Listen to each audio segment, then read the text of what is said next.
It's 100 days since Russia invaded Ukraine, and I thought I'd just have a look at the current situation and the background to it. Where did it all start? And we have to go right away back to the 1930s. In 1932-33, Ukraine had been through an appalling famine in which up to 10 million people had starved to death. It was called a terror famine, or Holodomor, and there are conflicting views as to what caused this. The weather was dreadful and the wheat yield was low. The collective farming had been inflicted on the population by Stalin. All the independent farmers had to give up their land to the state, and these huge collective farms were formed, run by sort of committees. And each collective farm had to provide a quota to feed those working in industry. And there wasn't enough left to feed the population, let alone to sow seed for the following year. And as the Ukrainian farmers had been particularly resistant to this directive from Stalin, some argue that this was Stalin's way of getting back at them. In other words, the collective farms in Ukraine suffered perhaps more than farms elsewhere in the Soviet Union. Two men enter the scene. One is called Stepan Bandera, and this is a photograph of him. And this is Stepan Bandera, a controversial figure, more of which we will talk about later. And the other guy was called Roman Shukovich, and this is a photograph of the said man. This is Roman Shukovich. They were prominent leaders in the organisation of Ukrainian nationalists, the OUN, who were fighting for independence for Ukraine against Russia. And during World War II, the OUN joined the Nazis in their fight against the Russians. And they were complicit in the atrocities carried out by the Nazis against the Jews, the Poles and the Russians. So to those in Western Ukraine, sort of based on Lviv, they're seen as patriots, they're seen as sort of freedom fighters. And there are many statues to them throughout Ukraine, particularly in the west. Here's one of Stepan Bandera. A monument to Stepan Bandera.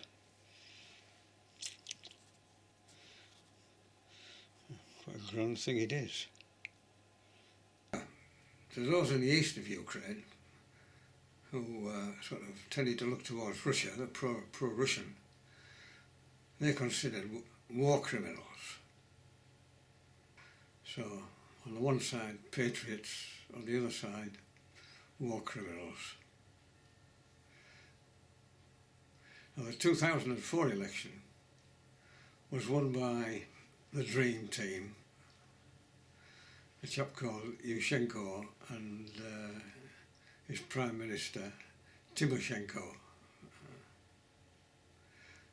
who pledged a closer union with the West. This is a photograph of them. Yeah. Yushchenko and Timoshenko, the Dream Team.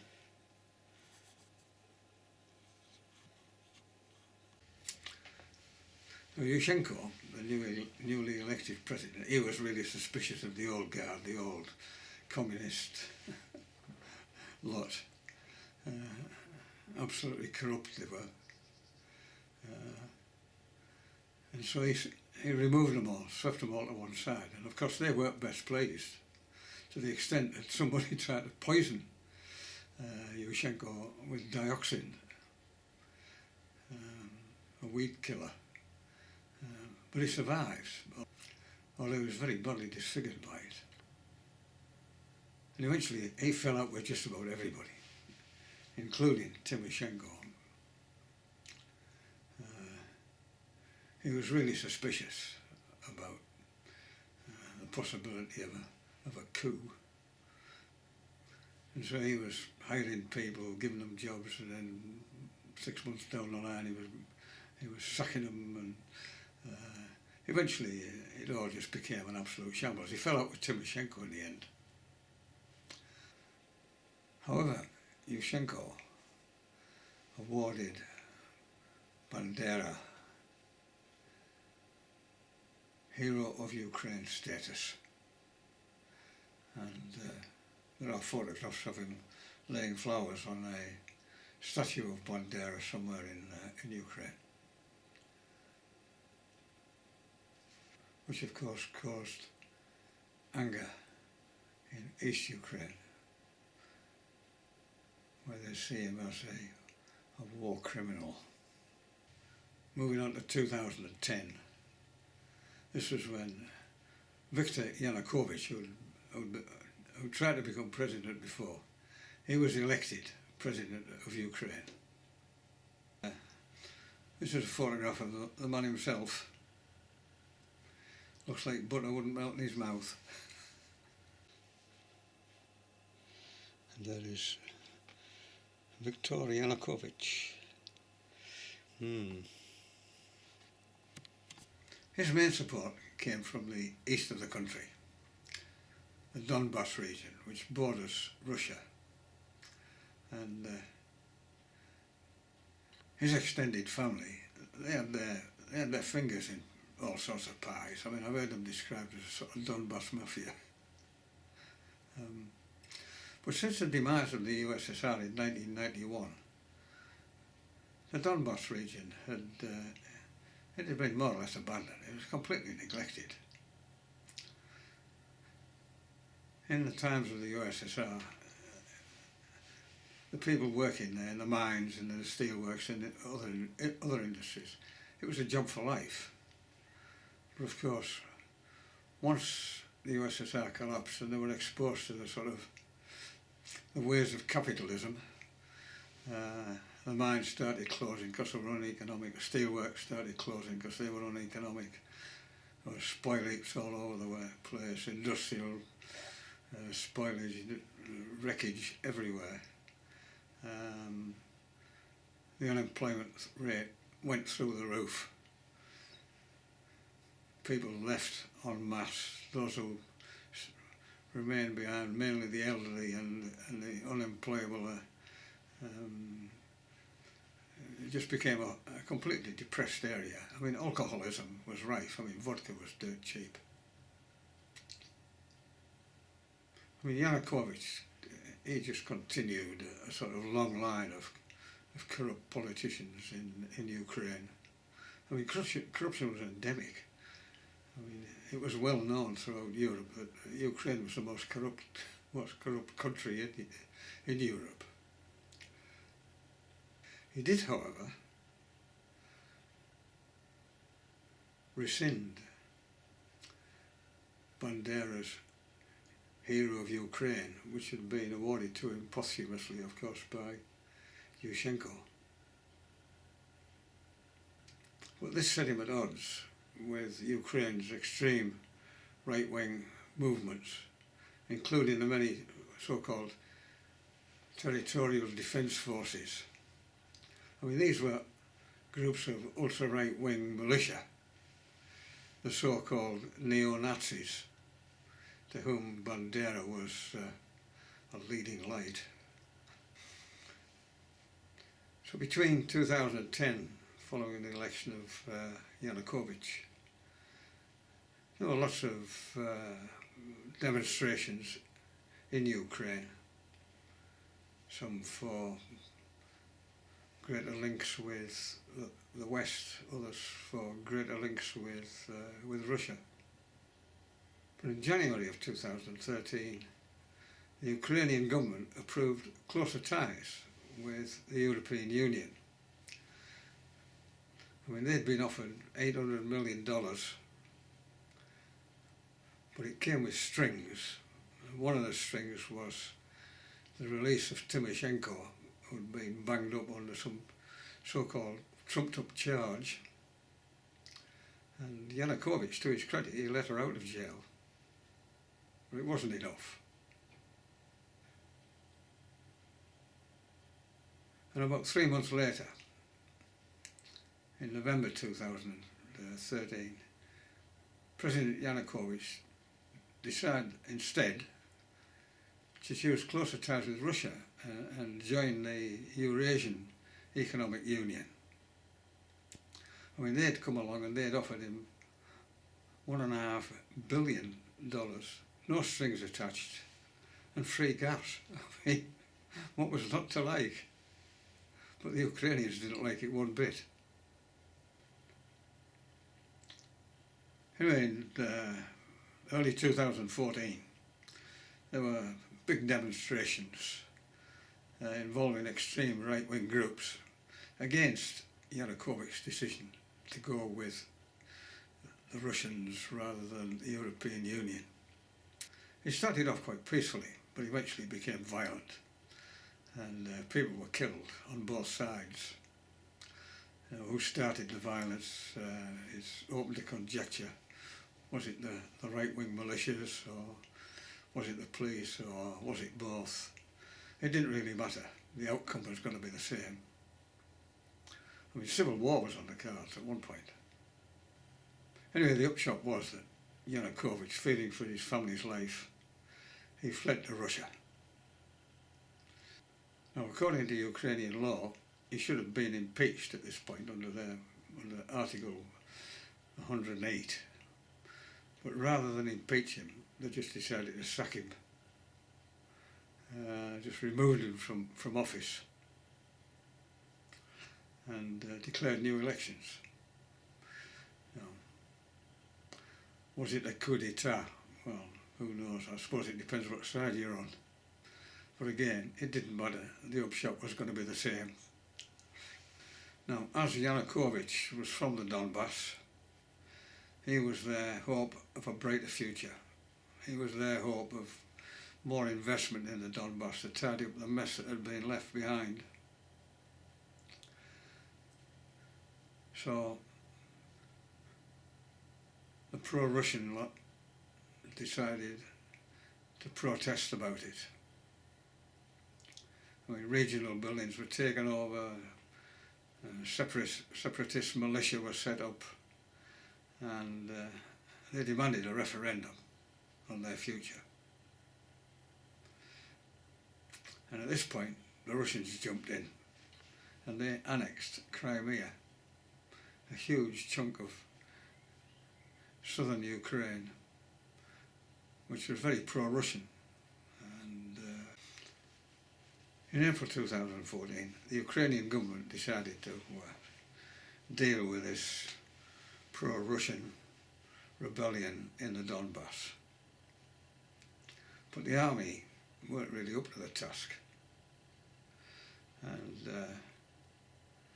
the Aidar and Azov sort of independent militia, they took on the task with some kind of relish, one has to say. They were two of the extreme right-wing so-called territorial defence forces. And they were outside the control of the authorities. I mean, they just did what they liked, really. But they eagerly took on this role. I mean, Russia has its own versions of these people, sort of militias. Probably the best known of these is the Wagner Battalion. I mean, they'll fight wherever the people are prepared to pay them. I think they're in Africa at the moment, but they have been in Syria. So these militia are just a Ukrainian phenomenon. But in Ukraine they seem to have a freer hand than they did in Russia. So this conflict, which has been going on since 2014 in the Donbass, it's resulted in the deaths of 19,000 people. So this Ukrainian war, as it were, didn't just start this year. It's been going on for years. But it didn't get the publicity that the recent conflict has had. I mean, 14,000 people 14,000 of those killed were civilians. You know, people who just happened to live there. And if they held separatist views, then their fate was sealed. And there's much evidence of war crimes on both sides. I mean, that's what war does. Terrible thing.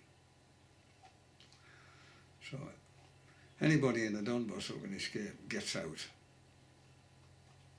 They either go to Russia or they leave for the western parts of Ukraine, depending on what side they were on. And it just left basically the old and the infirm who've suffered this bombardment for, 8 years, 7 or 8 years now.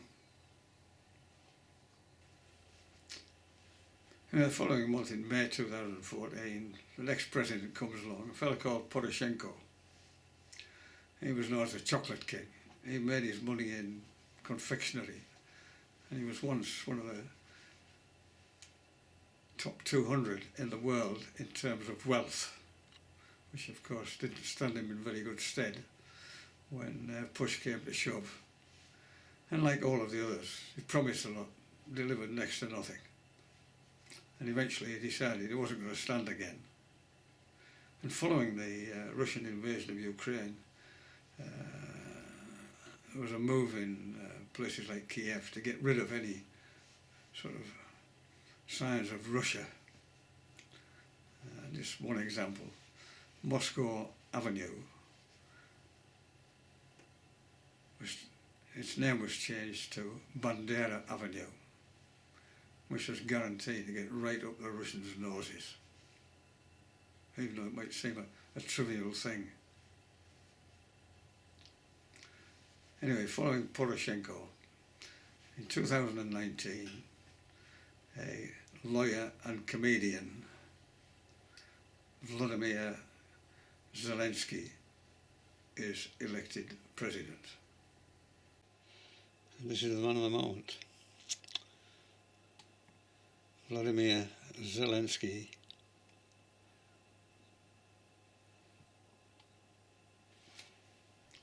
I suspect it came as a big surprise to him. He had been a comedian in a sort of series in Ukrainian television. In this series, he was a history teacher, apparently. I haven't seen it. Gave some lecture somewhere to his students, one of whom posted it on the internet, and it became an internet sensation. And as a result of that, in this series, he eventually found himself president of Ukraine. It's a satirical series. I mean, he couldn't make it up. Now he was the real president of Ukraine. And I suspect the series had an awful lot to do with his election, because he ended up with 72% of the vote, which was unheard of in Ukraine. So he had an overall majority. I mean, he was free to do what he liked.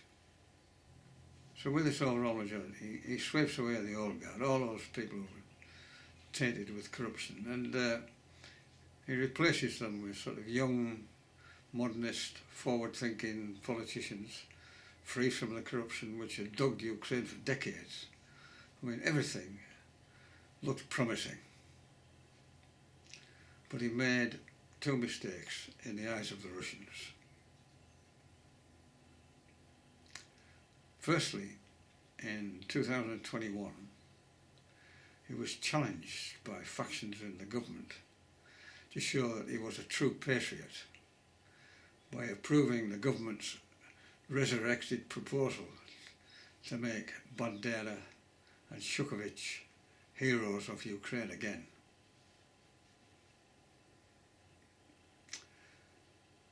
He was stuck between a rock and a hard place.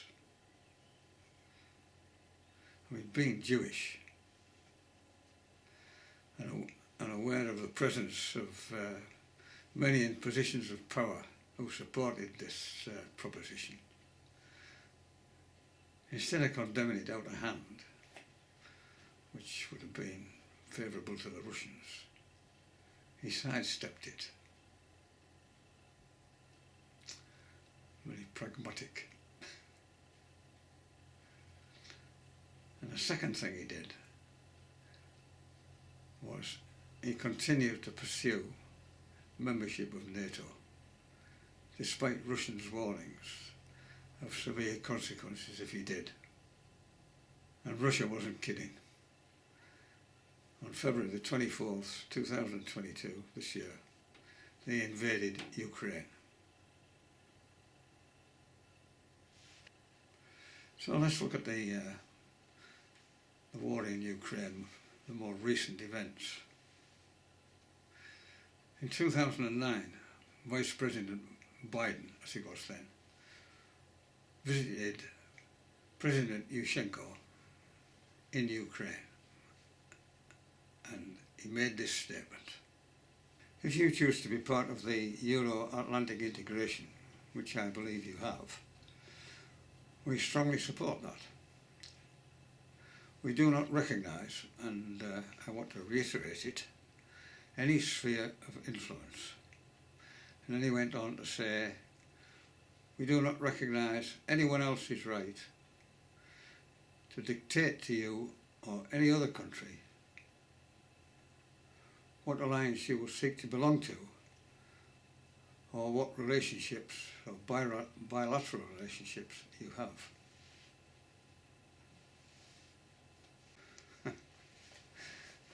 Now this is an out-and-out lie. The history of the United States is littered with its interference in more than 90 sovereign states across the world which have adopted alliances or democratically elected governments the United States deems to be contrary to the interests of the United States, especially if they are sort of communist leanings. I mean, some of the most heinous regimes ever seen in the world were backed by the United States.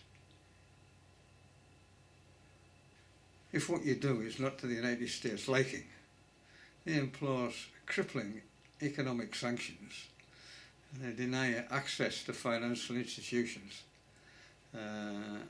and if push comes to shove, they'll use their military might and invade the place as they did in Grenada. Russia has always expressed its concern over NATO, the expansion of NATO, the West's military alliance formed after World War II. And although it purports to be solely for defensive purposes, NATO hasn't been involved in several aggressive roles in the Balkans and I think in Afghanistan. In May 1990, the Soviet Union's reformist leader, Mikhail Gorbachev, visited the United States for talks with President Bush. And there he agreed to allow a reunified Germany to be part of NATO. And he later revealed that he'd agreed to do this because James Baker, who was Secretary of State, he promised that NATO troops would not be posted to Eastern Germany and that the military alliance would not expand into East Europe. It was another appalling lie. I mean, privately, President Bush, he just ignored him, and he later pushed for NATO expansion eastwards. And, I mean, such was the US duplicity that NATO's expansion continued eastward for years, especially under President Clinton. I mean, since its founding in 1949, it's increased its membership from 12 to 38, with another 5 being considered at this moment. And most of that expansion has been eastwards towards Russia. The intention to apply for membership of NATO by Russia's neighbours, Georgia and Ukraine, was encouraged by the United States, but it was a step over Russia's red line, and they meant it. I mean, the United States knew this. I mean, their intelligence community, they knew that this was coming. But they had another agenda, and the maintenance of Ukraine's sovereignty was only a minor part of it. I mean, most Americans couldn't even spell Ukraine, let alone point it out on a map. It all became clear in Poland. The Secretary of State, Lloyd James Austin III, a retired 4-star general, he let it slip out at a news conference in Poland, saying that the United States wants to see Russia weakened to the degree that it can't do the kinds of things it has done in its invasion of Ukraine. That was part of the agenda. And then later, President Biden blurted out that Putin cannot remain in power. In other words, they were also looking to regime change. Now, under international law, I think that's illegal. And it caused consternation in Biden's team.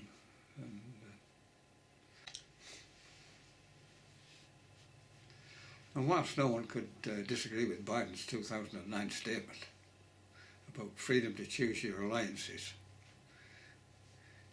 you must be either stupid or naive to go along with that when your neighbour is one of the most powerful nations on earth and has demonstrated its objections to NATO on its doorsteps by invading Georgia. With President Zelensky, he was taken in by the hype. I mean, he's too nice a bloke, really, for the job. He lacks the sort of ruthlessness necessary for dealing with these people. And his new parliament lacked the experience and guile for international politics. He's out of his depth. I mean, he's a brave man, there's no two ways about it. He's a very brave man. But he had nowhere to run. I mean, US lying is endemic. Just listen to these 2 clips. The first is by the former ambassador to Russia. And the second one is by the former leader of the CIA, the American Secret Service Agency. Eye-opening. In 2021, we kept reiterating that Ukraine was going to join. We kept saying that over and over again. So our diplomats are lying? Yes. So Yes, that's the real world, guys. Come on, come on. That, but you could. That's the real world. Wait a sec. Our diplomats are lying all the time, yet the Russians should trust them when they offer assurances. No. The first, what's the cadet motto at West Point? You will not lie, cheat, or steal, or tolerate those who do. I was the CIA director. We lied, we cheated, we stole. It was like we had entire training courses.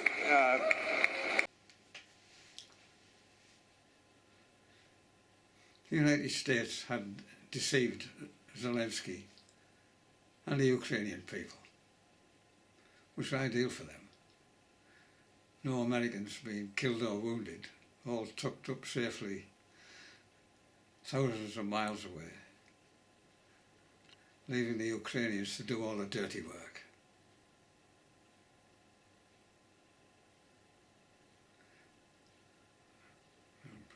familiar situation to many across the world, particularly in Latin America. Ukrainians are being killed and wounded by the thousand, including women and children. They're being made homeless. Millions of women and children have fled abroad. The men had to stay behind.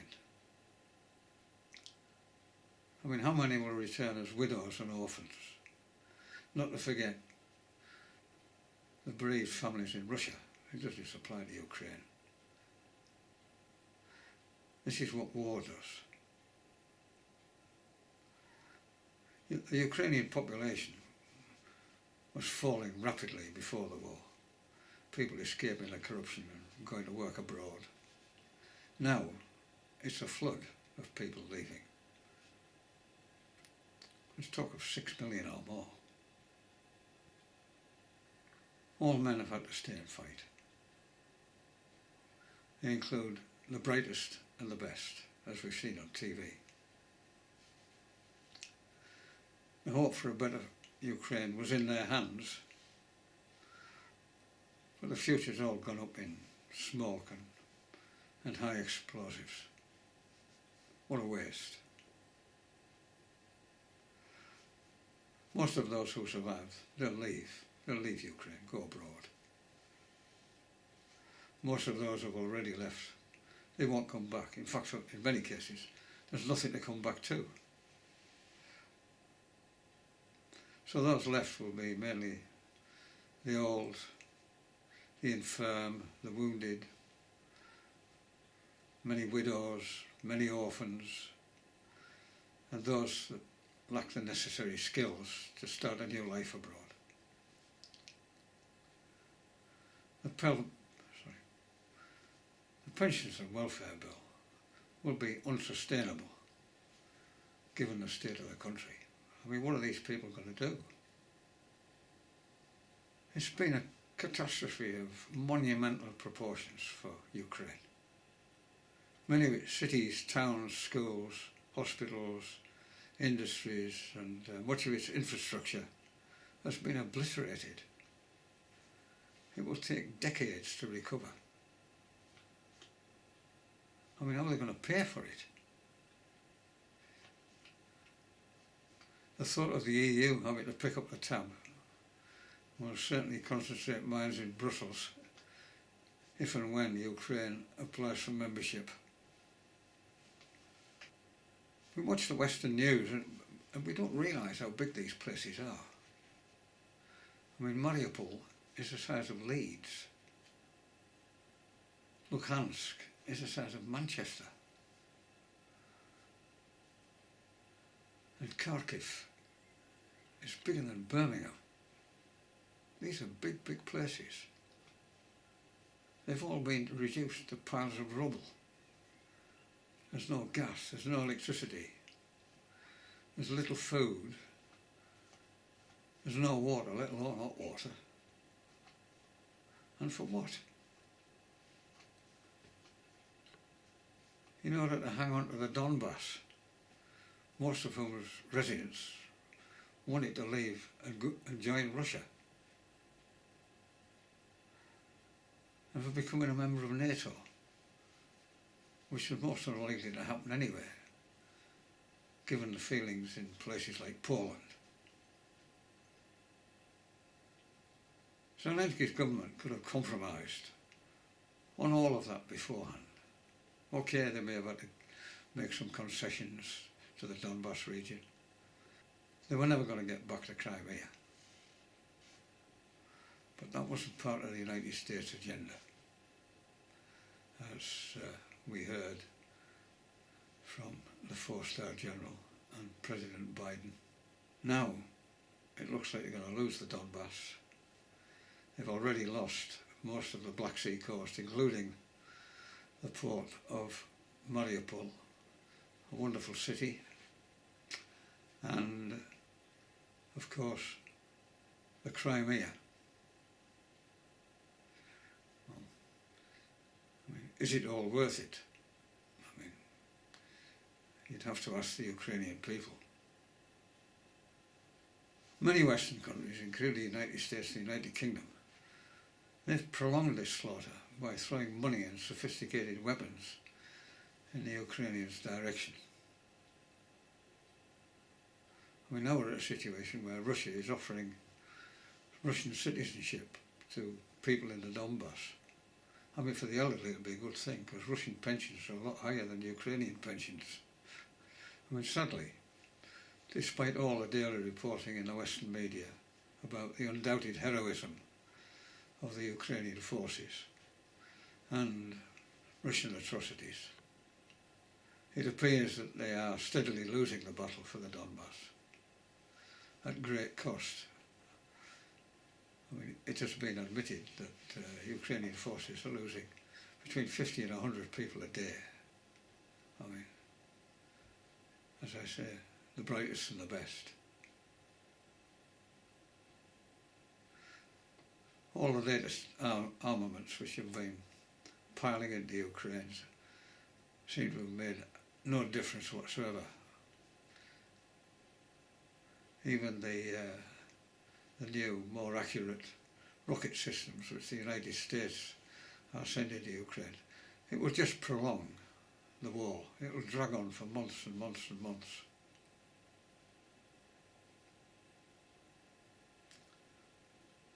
I mean, President Zelensky, he's backed into a corner.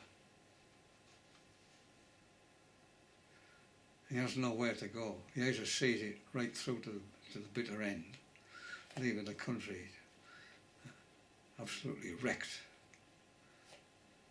or he agrees to a ceasefire and some kind of compromise agreement which will set him at odds with the right wing, and of course set him at odds with all those who have made personal sacrifices in this war for seemingly nothing. But all the signs are that people are losing interest in it. It's not plastered all over the front pages of newspapers. And the American electorate, you know, thousands of miles away, they'll soon tire of it. I mean, the cost of fuel for their sort of gas-guzzling vehicles, and the cost of health care, loads of mass shootings have been another one today. Drug use everywhere, and ridding the streets of the sort of thousands of homeless people who will concentrate their minds. When you watch the news on sort of Western media, they're always saying that the Russians don't know what is going on because there's severe censorship of their television station and the closing down of radio stations, which is unfortunate, I must admit. It's just the Russians are some kind of sort of thick Luddites. It's a sophisticated society. They've got great internet. They're probably more internet savvy than we are, certainly a lot of America. And they get their news through the internet, where there are dozens of channels giving points of view from all directions. And it might come as a big surprise to see this next little chart. It came as a big surprise to me, I know, but it certainly comes as a big surprise to certain pundits. Well, given what you hear on Western media about Putin's popularity, this might come as a bit of a surprise. Indeed, maybe a bit of a shock. This was produced by Statista, a sort of research department. And you can see the question that was asked was, do you approve of the activities of Vladimir Putin as the President of Russia?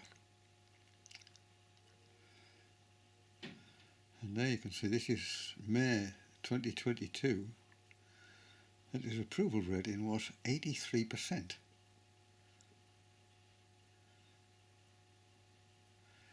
I mean, Biden and Johnson and other Western leaders,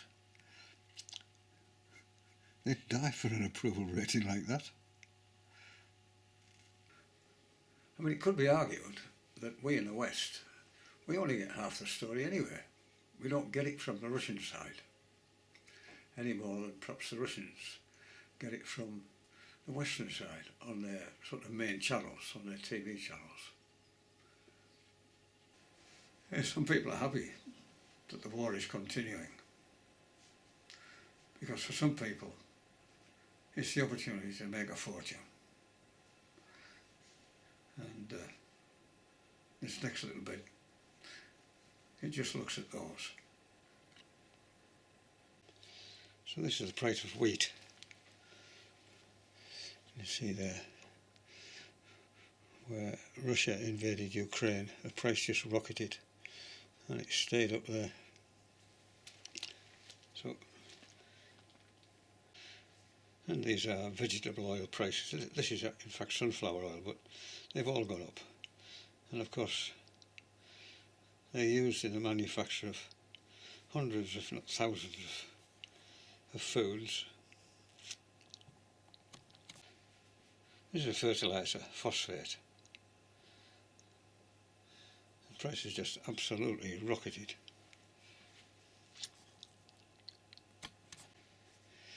US natural gas prices.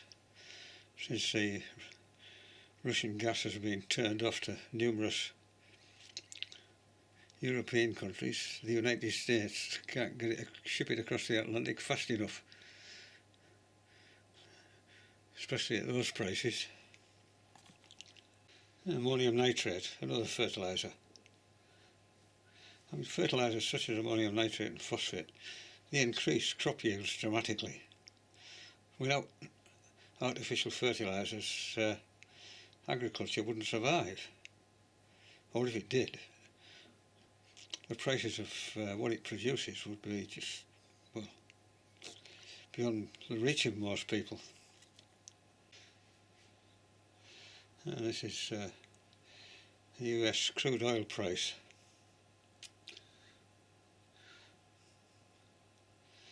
Up and up and up and up, and it continues to go up. It's even higher today than it shows on that graph. This graph shows, it's an amalgamation of all the American defence businesses, showing the prices. And you can see there that Russia invaded Ukraine there, and the prices just went through the roof as people scrambled to get shares. So now you just have a look at the individual companies, American companies that are involved in the arms business. This is Lockheed Martin. The black line indicates what's happening to the American stock market in general, and you can see it's going down and down and down and down over the past year. If you look at Lockheed Martin shares, they're going up and up and up and up. This is another one, Northrop Grumman, another big arms manufacturer in the United States. And you can see there the pattern's very much the same as for Lockheed Martin. Somebody is making a fortune out of this war. If the rest of us, especially those less well off, it's a disaster. Energy prices going through the roof, fuel prices at record levels, food shortages for desperate people, especially in Africa, and rocketing food prices at home. What a mess. Anyway, on that note, I'll see you again. Take care. Bye-bye.